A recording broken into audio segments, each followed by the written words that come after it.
Good evening all of you. आपका अपना YouTube class mechanical lovers में स्वागत है। इससे पहले हम आपको 22 क्वेश्चन रिलेटेड वेल्डिंग से करवा चुके हैं। आज जो करवा रहे हैं वो हर साल आया हुआ क्वेश्चन है, जो आपको हम डिनोट भी करते जाएंगे कब कौन कौन एग्जाम में क्वेश्चन आया हुआ है। ठीक है, पहला क्वेश्चन नंबर है 22। ये कब आया हुआ है? आरआरबी एसएससी में 21/12/2014 का क्वेश्चन है। ठीक है, सारा क्वेश्चन मैंने खोज के मॉक टेस्ट से लेके यहाँ पर आपके लिए लाया हूँ। पहला है question, in overhead welding operation which is correct option. Overhead welding operation में कौन सा करेक्ट ऑप्शन है? पहला, work plate lie flat, welding is done from upper side of joint, welding is performed from the underside of joint, this position is most simple operation as compared to flat position या और of the above। बताइए, ये question आपको आया हुआ है 21/12/2014 में। इस क्वेश्चन का आंसर बताइए। देखिए, इससे पहले आपको हम बताए होंगे कि ओवरहेड वेल्डिंग का मतलब, जैसे मान लीजिए ये आप है, ठीक है, समझा रहे हैं, ये आप है, ठीक है, आपको इस जगह पे वेल्ड करना है, मतलब शरीर से जो आपका ओवरहेड है इससे जस्ट ऊपर, तो आसानी आपको कौन सा पार्ट में होगा करने में? इस पार्ट में होगा कि इस पार्ट में हो? तो ऑब्वियसली बात है हम इस पार्ट में वेल्ड करेंगे। ठीक है, एक चीज और का ध्यान रखेंगे कि मोल्टन मेटल फॉल ना हो जाए। ठीक है, तो उसका अलग कॉन्सेप्ट है जिसे आपको हम ओवरहेड लेक्चर में बताया है। ठीक है, तो मेनली इसका आंसर क्या होगा? B, welding is performed from the underside of the joint। कहा? underside of the joint। ठीक है, आप चलते हैं क्वेश्चन नंबर 23 में। ठीक है, 23 का क्वेश्चन पढ़िए। ये आरआरबी भोपाल का आया हुआ क्वेश्चन है। क्वेश्चन है, plain end butt weld may be used on a material up to approximately. ये तो आपको याद ही रखना होगा कि प्लेन और बट वेल्ड में जो हम मटेरियल होता है उसका थिकनेस कितना रखते हैं, अब कितना लगभग रखते हैं। ठीक है, तो इसका आंसर आपको यहाँ दिख रहा होगा, लेकिन कोशिश कीजिएगा कि इसे याद किया जाए। ठीक है, मेनली ये याद करने वाला चीज है। देखिए, बट वेल्ड, जैसे आपके यहाँ एक डायग्राम बना है बट वेल्ड का, इस टाइप का होता है। एक वर्क पीस होता है, दूसरा वर्क पीस होता है, उसके बीच में लोग वेल्ड करते हैं, लगभग इस टाइप का होता है बट वेल्ड। ठीक है, तो इसका आंसर क्या होगा? 25 mm थिकनेस। याद रखिएगा, जहाँ प्लेन एंड बट वेल्ड हो, ठीक है, तो वहाँ कितना का रेंज, तो उसका रेंज होता है 4 से 25 mm थिकनेस होता है। ठीक है, किसमें? Plain end butt weld. तो आंसर हो गया आपका 25 mm। ठीक है, butt weld can also be done with the brazing for copper pieces. Brazing, butt weld brazing के द्वारा भी होता है, और कॉपर पीसेस को तो ब्रेजिंग आपको हम बताए थे कि जो फिलर मटेरियल हम यूज करते हैं ब्रेजिंग में, वो क्या होता है? टेम्परेचर ग्रेटर देन होता है 427 डिग्री सेल्सियस। यही अगर होता है सोल्डरिंग, ठीक है, अगर सोल्डरिंग होता तो सोल्डरिंग में हम टेम्परेचर कितना रखते हैं? वो लेस देन होता है 427 डिग्री सेल्सियस। और अगर ब्रेज वेल्डिंग होता तो, अगर ब्रेज होता तो टेम्परेचर ग्रेटर देन होता है 427 से, और लगभग 700 तक में होता है। तो सबसे ज्यादा ब्रेजिंग। एक बात और याद रख लीजिए, इसमें आगे क्वेश्चन होगा तो काम आएगा कि टेम्परेचर, इस तीनों केस में जिसका टेम्परेचर ज्यादा है उसका स्ट्रेंथ ज्यादा होगा। तो दिख रहा है, पहले सबसे ज्यादा स्ट्रेंथ किसका होगा? ब्रेज का होगा, उसके बाद सोल्डरिंग का होगा, सॉरी ब्रेज का होगा, उसके बाद ब्रेजिंग का होगा, उसके बाद सोल्डरिंग का होगा। ठीक है, चलते हैं, ये सब एक्स्ट्रा है। चलते हैं क्वेश्चन नंबर 24 में। 24 भी ऐसा क्वेश्चन है जो आपको याद रखना होगा कि 24 क्वेश्चन में कब आया हुआ है? ये आरआरबी जम्मू। ठीक है, कब आया हुआ है? देखिए, आरआरबी जम्मू 9/9/2012 को आया हुआ है। ठीक है, आरआरबी जम्मू क्या क्वेश्चन पूछता है? इन ए सिंगल भी बट, ठीक है, याद रखिएगा, V butt weld the angle between edge is kept about. Single V butt weld में कितना हम एंगल रखते हैं? जैसे ये हो गया आपका, एक इस टाइप से शेप बन जाता है, इसमें अगर वेल्ड करना हो तो भी वेट। अब भी वेट का जहां जहां हम, इतना आपको याद होगा U हो, V हो, J हो। किस केस में आता है? जिसका थिकनेस ग्रेटर देन 5 mm हो। ठीक है, इससे पहले आपको और बताए थे, अगर स्क्वायर का केस होता, इसका स्क्वायर का केस होता, स्क्वायर वेल्ड, तो उसमें थिकनेस क्या होता है? Less than 5 mm। ठीक है, तो इस केस में हमें एक्स्ट्रा फिलर मटेरियल लेना पड़ता है। तो क्वेश्चन चलते हैं, क्वेश्चन क्या पूछा था कि जो भी बेल्ट टू बेल्ट में से एंगल कितना होता है? तो एंगल आप याद रखिएगा 70 से 90 डिग्री होता है। ये बात आप याद रखिएगा, याद करने वाली चीज समझा नहीं सकते हैं। ठीक है, 70 से 90 डिग्री सेल्सियस होता है। ठीक है, चलते हैं क्वेश्चन नंबर 25 में। 25 में क्या बोलता है? देखिए, क्वेश्चन नंबर 25 में बोलता है, 25 में क्या क्वेश्चन है? ये आरआरबी चंडीगढ़ का क्वेश्चन है। ठीक है, मैं ये नहीं लिखा हूं। Which of the following is true regarding T joint weld? जब भी हम टी ज्वाइंट वेल्ड करते हैं तो क्या सही है? तो ये आपको बताना है। ठीक है, पहला है it is used where several loading is encounter and the upper surface of the both pieces must be in the same plane. It is used to join two pieces of metal in the manner as rivet joint means. It is used to join two pieces perpendicularly. It is used where longitudinal shear is present. इसका answer बताइए। ये भी आपको हम पढ़ाने समय बताए होंगे कि टी ज्वाइंट जब भी करते हैं तो उसका बेनिफिट क्या होता है। ट्रू बताइए। तो याद होगा आपको, हाँ आपको बताए थे shear, longitudinal shear. It is used where longitudinal shear is present. आपका ऑप्शन जा रहा होगा C, it is used to join two pieces perpendicularly. हमें देख के नहीं करना है कि एक वर्क पीस है दूसरे वर्क पीस के परपेंडिकुलर है तो परपेंडिकुलर नहीं।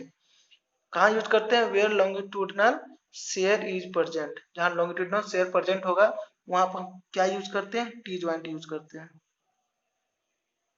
ठीक है, क्वेश्चन नंबर 26 में क्या है? ध्यान से पढ़िए। What should be the size of weld in case of butt weld joint? Butt weld joint में साइज ऑफ वेल्ड क्या होता है? पहला है twice the throat of weld, half the throat of weld, equal the throat of weld या none. तो बताइए, butt weld joint में साइज ऑफ वेल्ड क्या होता है? तो लगभग इक्वल होता है। ठीक है, तो लगभग किसका होता है? इक्वल। तो इसका ऑप्शन हो गया equal to throat of weld. ठीक है, equal to throat of weld equal होता है इस केस में। ठीक है, बट वेल्ड के केस में क्या होता है? इक्वल होता है। चलते क्वेश्चन नंबर 27 में। क्या है? A backing ring is used inside the pipe joint when making a खालिस्तान, butt weld, fillet weld, sleeve weld और सॉकेट वेल्ड। नीचे मत देखिए, पहले आप आंसर मत देखिए, पहले आप समझिए कि बेकिंग रिंग यूज करते हैं इनसाइड द पाइप ज्वाइंट में, व्हेन कब यूज करते हैं? लेकिन हम बेकिंग रिंग यूज करते हैं कहाँ? पाइप ज्वाइंट में। ये भी अच्छा क्वेश्चन है। बेकिंग रिंग यूज किया जाता है। ठीक है, बताइए। तो पाइप में हम क्या करते हैं? पाइप में जब भी हम बट वेल्ड करते हैं तो बेकिंग रिंग हमेशा यूज करते हैं इनसाइड में। क्यों करते हैं? क्योंकि उसका स्ट्रेंथ बढ़ जाए। ठीक है, तो कौन सा वेल्ड होता है? बट वेल्ड होता है। तो हमेशा आप याद रखिएगा बट वेल्ड केस में। ठीक है, जब भी हम पाइप ज्वाइन करते हैं तो बेकिंग रिंग हम बनाते हैं, वो डालते हैं। क्यों? क्योंकि इसका जो बट हमेशा जो बट वेल्डिंग करते हैं उसका स्ट्रेंथ बढ़ जाए। बेकिंग रिंग डालने के कारण उसका स्ट्रेंथ बट वेल्ड में बढ़ जाए, इसलिए हम लोग बेकिंग रिंग पाइप ज्वाइन में डालते हैं बट वेल्ड का केस में। अब चलते हैं क्वेश्चन नंबर 28। क्वेश्चन नंबर 28 में क्या बोलता है? क्वेश्चन नंबर 28 में बोलता है which of the following pipe joint would be suitable for pipe carrying steam? तो इसमें आपसे पूछ रहा है, जब जो पाइप ज्वाइंट है उसमें हम स्टीम को फ्लो करवाते हैं, तो which of the pipe joint would be suitable? कौन सा पाइप ज्वाइंट सुटेबल होगा किसके लिए? For pipe carrying steam. जो पाइप स्टीम को कैरिंग करेगा तो कौन सा पाइप ज्वाइंट सुटेबल होगा? पहला ऑप्शन है फ्लेंज, दूसरा है थ्रेडेड, तीसरा है बॉल एंड स्पैगोट, डी है एक्सपेंशन। ये कब का क्वेश्चन है? देखिए ये क्वेश्चन आया हुआ है DMRC जेई में, ये DMRC जेई में क्वेश्चन है। तो आप हमेशा एक बात याद रखिए कि पाइप, मान लीजिए एक पाइप है, ठीक है, पाइप में अगर स्टीम फ्लो हो रहा है, पाइप में स्टीम फ्लो हो रहा है, तो अब इसलिए बात है इसमें क्या होगा? एक्सपेंशन होगा। इसी हम एक्सपेंशन में यूज करते हैं, ठीक है। देखिए स्टीम का टेम्परेचर इंक्रीज होगा तो एक्सपेंशन ज्वाइंट आता है, ठीक है, इसलिए हम लोग एक्सपेंशन ज्वाइंट यूज करते हैं। क्वेश्चन नंबर चलते हैं 29 में। 29 में क्या बोलता है? Metal to metal joint is used for application. Metal to metal joint करते हैं किस एप्लीकेशन में? ये आया हुआ है BMRCL 2019 का। देखिए लेटेस्ट क्वेश्चन है, इसको हमेशा टिक मार लीजिए, ये लेटेस्ट क्वेश्चन है। BMRC 2019 आया है। जो मेटल टू मेटल ज्वाइंट होता है किस एप्लीकेशन में होता है? प्रेशर इंक्रीज होता है तब, टेम्परेचर इंक्रीज होता है तब, जब दोनों इंक्रीज होता है तब, या सेवरल वाइब्रेशन में। तो हमेशा याद रखिए जब भी मेटल टू मेटल ज्वाइंट होता है वो किस एप्लीकेशन का यूज होता है? जहां प्रेशर ज्यादा हो। याद रखिएगा, जहां प्रेशर ज्यादा होता है वहां पर मेटल टू मेटल ज्वाइंट करवाते हैं, ठीक है। ये क्वेश्चन आया हुआ है ड्राइंग रिप्रेजेंटेशन के बारे में, ठीक है। एक क्वेश्चन है, बाकी हम सारा आपको बता दिए हैं, ठीक है। ड्राइंग रिप्रेजेंटेशन क्या है? एक सर्कल है, एक नीचे साइड एरो है, और एक हॉरिजॉन्टल एरो है। तो ये ड्राइंग रिप्रेजेंटेशन किसका है? ऑप्शन है fillet weld, weld all around, flush counter, chipping finish. तो इसका तो आंसर है वेल्ड ऑल अराउंड। बाकी आप नीचे हम सारा ड्राइंग का बना चुके हैं, ड्राइंग रिप्रेजेंटेशन है, ठीक है। ये सब जो है वो ड्राइंग रिप्रेजेंटेशन है। ये क्या है? उसका सिंबल है, ठीक है। ये ड्राइंग रिप्रेजेंटेशन, ये सिंबल, ये को हम पढ़ के बता दे रहे हैं। ये याद कर लीजिएगा कि क्वेश्चन पूछा जाता है, जो जैसे आपको बताया कि सारा क्वेश्चन आया हुआ है, ठीक है। देखिए पहला है वेल ऑल राउंड, इसका सिंबल इस टाइप से, इसका ड्राइंग रिप्रेजेंटेशन ये है। साइट वेल्ड, इसका ये है, इसका ये है। फ्लश काउंटर, इसका ये है, ठीक है। कॉन्वेक्स काउंटर, इसका ये है, ठीक है। कॉनकेव काउंटर, ग्राइंडिंग फिनिश, इसका सिंबल ये है। मशीनिंग फिनिश, इसका सिंबल इस टाइप से नीचे में आता है, एम लिखा होता है। चिपिंग फिनिश, इसमें सी लिखा होता है, ठीक है। तो ये हो गया आपका ड्राइंग रिप्रेजेंटेशन और सिंबल। ये इंपॉर्टेंट है, याद रखिएगा, एग्जाम में रिलेटेड क्वेश्चन आते रहता है, चाहे मैच द फ्लोइंग में या किसी चीज में, ठीक है, याद रखिएगा। क्वेश्चन 31 में हम चलते हैं। तो यहाँ पे है plug weld joint is used, कब आया हुआ है? आरआरबी एसएससी में आया हुआ है, ठीक है। तो प्लग वेल्ड ज्वाइंट कहाँ यूज करते हैं? पहला ऑप्शन है वेयर, ऑप्शन देख लीजिएगा, बाकी सब में उसी टाइप का आएगा। Where longitudinal shear is present. दूसरा, to join two pieces of metal in the same manner as a rivet joint metal. There is nothing like plug weld joint where several loading is encountered and the upper surface of both pieces must be in the same plane। तो बताइए, देखिए इससे पहले भी आपको हम question बता चुके थे, एक क्वेश्चन लॉन्गिट्यूडनल शेयर के बारे में, एक क्वेश्चन आ चुका है, ठीक है। तो लॉन्गिट्यूडनल शेयर कहाँ प्रेजेंट होता है? तो याद कर लीजिए टी ज्वाइंट, जहां टी ज्वाइंट होगा वहां लॉन्गिट्यूडनल शेयर प्रेजेंट होगा। प्लग वेल ज्वाइंट कहाँ होता है? प्लग वेल ज्वाइंट होता है जहां to joint two pieces of metal in the same manner as a rivet joint metal, ठीक है, वहां प्लग वेल ज्वाइंट होता है। तीसरा एक होता है जोगल ज्वाइंट, ठीक है। जोगल ज्वाइंट, जोगल ज्वाइंट कहाँ होता है?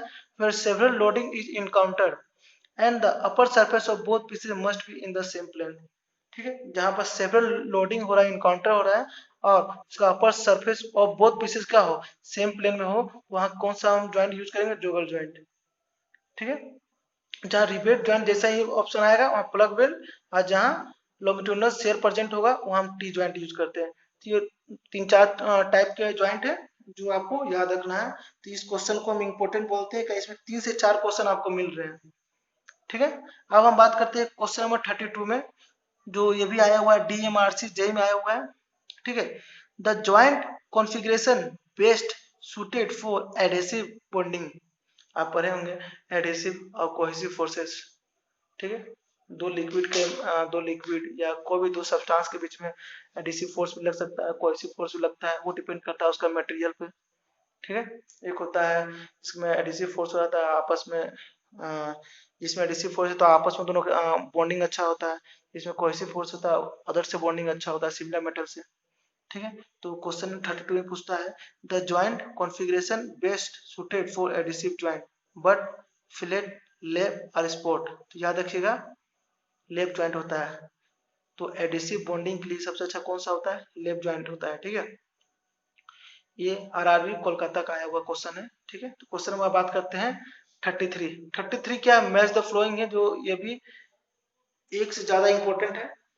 ठीक है, मैच द फ्लोइंग इसलिए इंपॉर्टेंट होता है कि आप 4-5 क्वेश्चन एक साथ कर लेते हैं।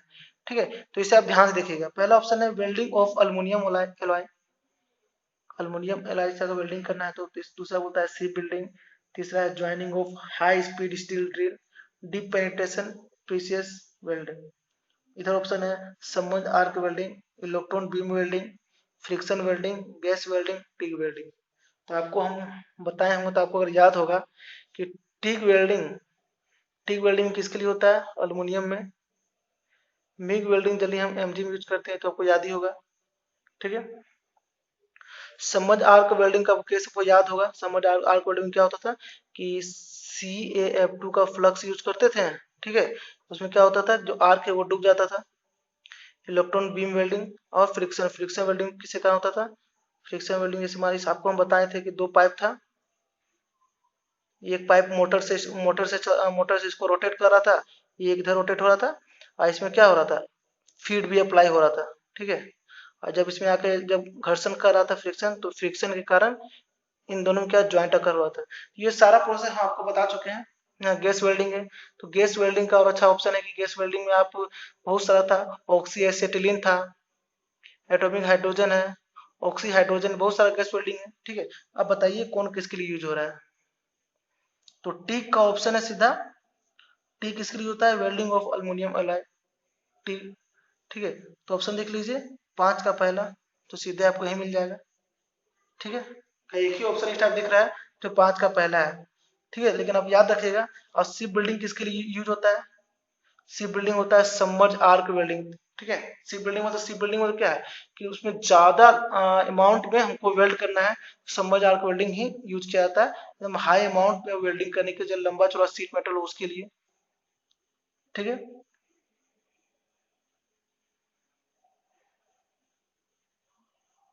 ठीक है, आप समझ गए। बाकी देख लीजिएगा सबको मिला इसका क्या है, 5 का अगर हम टी लगाए हैं कि अगर ए का क्या होगा 5। ठीक है, तो ए का 5 यहाँ मिल रहा है, बी का 1 समझ आर्क वेल्डिंग, ज्वाइनिंग ऑफ एस ड्रिल, सी का 4। ठीक है, तो गैस वेल्डिंग बहुत सारा हो सकता है जो हम हाई स्पीड ड्रिल की यूज करते हैं। डीप पेनिट्रेशन किस में होता है बताइए, डीप पेनिट्रेशन होता है इलेक्ट्रॉन बीम वेल्डिंग में। तो ये सब पॉइंट है आप याद रखिएगा, चारों इंपॉर्टेंट है, डायरेक्ट क्वेश्चन आता है। ठीक है, फिर क्वेश्चन नंबर 34 में पूछता है कि सबसे ज्यादा थिकनेस किस में यूज होता है। तो ये क्वेश्चन डिफरेंट डिफरेंट टाइप का क्वेश्चन बन सकता है, तो हम सबको आपको एक साथ ही बता रहे हैं कि मोर थिकनेस कहाँ कहाँ रिक्वायर्ड होता है। तो 3 केस में होता है, और भी होता है लेकिन मैंने 3 केस में होता है, एक सबमर्ज आर्क वेल्डिंग में, इलेक्ट्रो स्लैग वेल्डिंग में और थर्मिट वेल्डिंग में। सबमर्ज आर्क वेल्डिंग अभी बताएं, थर्मिट वेल्डिंग जिसे आपको बताए थे कि रेलवे ट्रैक के लिए यूज होता था, रेलवे ट्रैक में एप्लीकेशन था इसका। ठीक है, और जैसे इसका फ्यूजन वेल्डिंग जानते हैं क्या है, फ्यूजन वेल्डिंग है, ये सारा क्वेश्चन आपसे पूछा जाएगा, केमिकल रिएक्शन में आता है। ठीक है, तो ये तीनों के केस में क्या होता है, थिकनेस हमें ज्यादा जरूरत पड़ता है। ठीक है, अब चलते हैं बात करते हैं क्वेश्चन 35 में। 35 में क्या पूछता है, out of the following which is not a type of welding. फालतू क्वेश्चन पूछ दिया है एकदम, एसीटीसी मिग ओला डिफरेंट टाइप ऑफ, ऑब्वियसली बात है सभी क्या डिफरेंट टाइप ऑफ वेल्डिंग है। तो बच्चा क्वेश्चन पूछ दिया था किसी अच्छा एग्जाम में। 36 से पूछता है गैस वेल्डिंग, थर्मेट वेल्डिंग। अच्छा है, तो 36 नंबर क्वेश्चन पूछा था कि टेम्परेचर का ऑर्डर लिखना था। ठीक है, इसमें ऑर्डर लिखना था कि टेम्परेचर का ऑर्डर, तो याद कर लीजिए किसी हम आपको फ़ारेनहाइट में लिख के दिए हैं। ठीक है, सबसे ज्यादा टेम्परेचर हाई किसका होता है, प्लाज्मा वेल्डिंग का होता है। ठीक है, सबसे ज्यादा टेम्परेचर किसका ज्यादा होता है, प्लाज्मा वेल्डिंग का। जो आपको हम बताए थे कि प्लाज्मा का मतलब ही पहले आपको हम बताए थे कि वाटर है, वाटर को हीट कीजिए स्टीम बनेगा, स्टीम को हीट कीजिए, स्टीम को हीट कीजिए क्या बनेगा, प्लाज्मा, ठीक है। तो सबसे ज्यादा हीट किसका होता है, प्लाज्मा का होता है। लगभग कितना होता है, 50,000 फ़ारेनहाइट। बहुत सारा क्वेश्चन है जिसमें इस टाइप का क्वेश्चन पूछा गया हुआ है, ठीक है। कभी थर्मिट वेल्डिंग का पूछ देगा, कभी गैस वेल्डिंग का पूछ देगा, ठीक है। तो याद रखिएगा प्लाज्मा कितना होता है, लगभग 50,000, और सबसे ज्यादा प्लाज्मा का होता है। रेजिस्टेंस वेल्डिंग कितना होता है, सब फ़ारेनहाइट में से बता रहे हैं। रेजिस्टेंस वेल्डिंग का होता है 2550 degree Fahrenheit, 2550 degree Fahrenheit. Arc welding कितना होता है, 1300 फ़ारेनहाइट, 1300 फ़ारेनहाइट। थर्मिट वेल्डिंग क्या होता है, 2200 फ़ारेनहाइट। और गैस वेल्डिंग का 6300 फ़ारेनहाइट, ठीक है। तो सब फ़ारेनहाइट में है। तो आप याद रखिएगा सबसे ज्यादा किसमें हो गया, सबसे ज्यादा हो गया प्लाज्मा में, उसके बाद किसमें हो गया, गैस वेल्डिंग में, गैस वेल्डिंग में, उसके बाद आपका हो गया रेजिस्टेंस वेल्डिंग में, फिर हो गया थर्मिट वेल्डिंग में, देन आपका आर्क वेल्डिंग में। ये टेम्परेचर का ऑर्डर है, ठीक है, याद रखिएगा।